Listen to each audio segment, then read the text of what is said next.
Depois de 15 longos meses de embate entre Hamas e Israel, o cessar-fogo finalmente aconteceu entre Hamas e Israel. E a gente vai ver aqui as bases desse cessar-fogo, que é dividido em três fases, e também o que está por trás de Israel, de repente, o que não é tão de repente, ter aceitado esse cessar-fogo. Primeira coisa que é importante a gente falar, não caia nessa fake news que o Trump foi responsável pelo cessar-fogo. Ele não foi. Esse cessar-fogo está sendo negociado há semanas, no caso há meses, indo e voltando documentação ao mesmo tempo. Toda hora uma delegação nova de Israel e uma delegação nova do Hamas sentava para discutir esse acordo lá no Catar. É porque, infelizmente, as coisas são discutidas pelo hype, pela moda, pelo engajamento que dá. E como Gaza já não era novidade, deixou de ser falado para as pessoas e as pessoas deixaram de ver a movimentação para discutir um acordo. Mas o fato é que essa negociação é muito longa. Na última rodada de negociação entrou sim uma equipe do Trump, mas ela não foi crucial para se resolver o problema. Mas foi crucial uma outra coisa do lado de Israel, uma possibilidade de guerra com o Irã. E o Israel não poderia abrir mais de uma frente de luta. Mas mais para frente eu vou explicar essa parte do vídeo. A primeira coisa, esse acordo ele vai ser dividido em três fases: fase um, fase 2, fase 3. A primeira fase vai durar 42 dias. Essa primeira fase ela é muito importante para tentar reorganizar a vida em Gaza e contabilizar o número real de vítimas. Nessa primeira fase vai ter a entrada efetiva da ajuda humanitária sem restrição, entrada de combustíveis, reabertura dos hospitais e entrada de toda a estrutura e suprimento para os hospitais. Também vão tentar ser reabertas as padarias, porque praticamente não sobrou nenhuma padaria em Gaza, e reorganizar o sistema de alimentação na estrutura de Gaza. Outra coisa importante é a retirada gradativa das forças armadas israelenses do território de Gaza. Essa parte da retirada da IDF de Gaza foi crucial para o acordo. Ele não deixou em momento algum de bater o pé na necessidade da retirada da IDF, principalmente ali no chamado corredor Filadélfia, aquele corredor ali que fica em Gaza, perto da fronteira do Egito.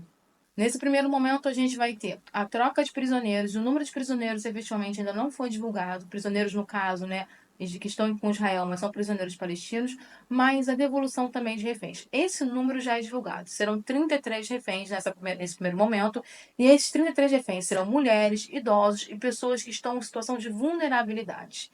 A totalidade dos reféns provavelmente só vai ser devolvida a partir da terceira fase, que também chegam os restos mortais dos reféns que não sobreviveram. Mas a gente sabe que a gente não tem exatamente noção de quantos são os sobreviventes, porque eu acho que nem o Hamas tem esse controle pela enorme quantidade de bombardeios que rolou na região.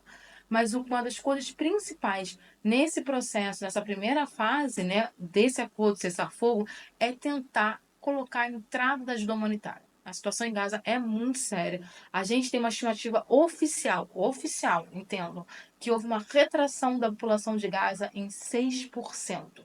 Se a gente fosse pensar isso em termos de população brasileira, a gente está falando de mais de 12 milhões de pessoas.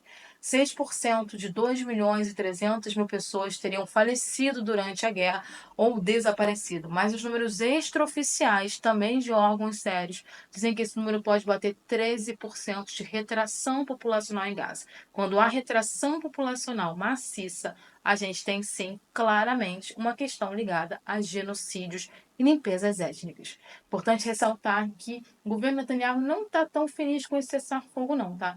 Vários ministros do Netanyahu, como Ben-Gvir e outros ministros que são mais linha dura, são contra o acordo de cessar-fogo e acreditam na anexação total de Gaza para Israel. Mas a verdade é que a situação do Netanyahu não está às mil maravilhas. Ele é um foragido internacional pelo TPI, porque ele tem um mandado de prisão por crime de guerra e crime contra a humanidade.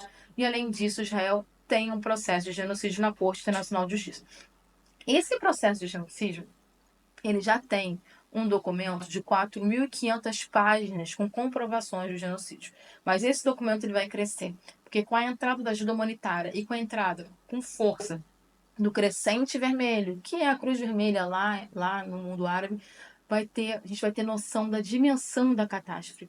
Tem que levantar escombro, tem que abrir cova rasa, tem que olhar todo o nível de destruição da parte norte de Gaza. Há relatos de grandes covas coletivas, há relato de que há muitos e muitos corpos ainda sob os escombros porque não teve como retirar ou não tinha quem retirar porque as famílias inteiras desapareceram. A partir disso, a gente vai ter noção da dimensão do caos humanitário que tem na região e o quanto a gente fechou os olhos como sociedade para o maior genocídio da era digital. A gente vai ter noção da dimensão da situação. Todo esse cessar-fogo vai começar no dia 19 de janeiro, que é o domingo. A hora ainda não foi avisada, provavelmente quando você estiver vendo esse vídeo, a hora já vai ter sido avisada, mas até ele sendo feito, hoje são dia 15 de janeiro, a cabeça já tá, 15 de janeiro, e aí, durante a tarde, provavelmente, quando você estiver vendo, você já vai ter um horário específico desse cessar-fogo. Mas o que é mais importante disso é um respiro para a população de Gaza. A gente está falando de uma população que foi uma tentativa de aniquilamento desse grupo social. A gente vai ter noção também dos horrores que aconteceram ali naquela região. Isso aí, gente, passada a emoção do cessar-fogo, eu falo que eu fiquei muito, muito feliz com esse cessar-fogo. Esse cessar-fogo, ele foi necessário para quem acompanha essa guerra, quem acompanha esse massacre também desde o início, como eu e outros analistas, que nunca pararam de observar Gaza, mesmo sem ter saído, né? Mesmo tendo saído do hype, né? Da coisa do engajamento, a gente nunca parou de olhar. Tem muita coisa por trás. E uma das coisas é uma mudança efetiva de foco dos Estados Unidos no Oriente Médio. Todo mundo sabe que Israel é a força americana no Oriente Médio. Ela é a mão armada dos Estados Unidos no Oriente Médio. E desde o meio da administração Biden, agora com a administração Trump, eles têm uma linha de consenso sobre o Oriente Médio. A linha de consenso é o Irã.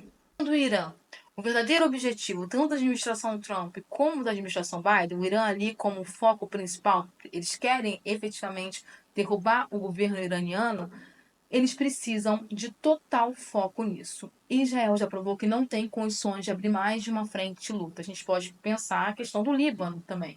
Israel chegou a abrir a frente contra Gaza e contra o Líbano, e a verdade é que ela teve que aceitar o acordo de cessar-fogo no Líbano, que apesar das baixas civis no Líbano terem sido muito altas, houve muita baixa também militar da IDF, e não foi essa facilidade de tomar ali o território. Então, essa retirada, né, esse cessar-fogo também tem relação com o fato de que Israel não consegue manter mais de uma linha de frente. Ela não tem nem pessoal suficiente para isso. E uma guerra contra o Irã não é uma guerra como Gaza, onde você não tem um exército organizado.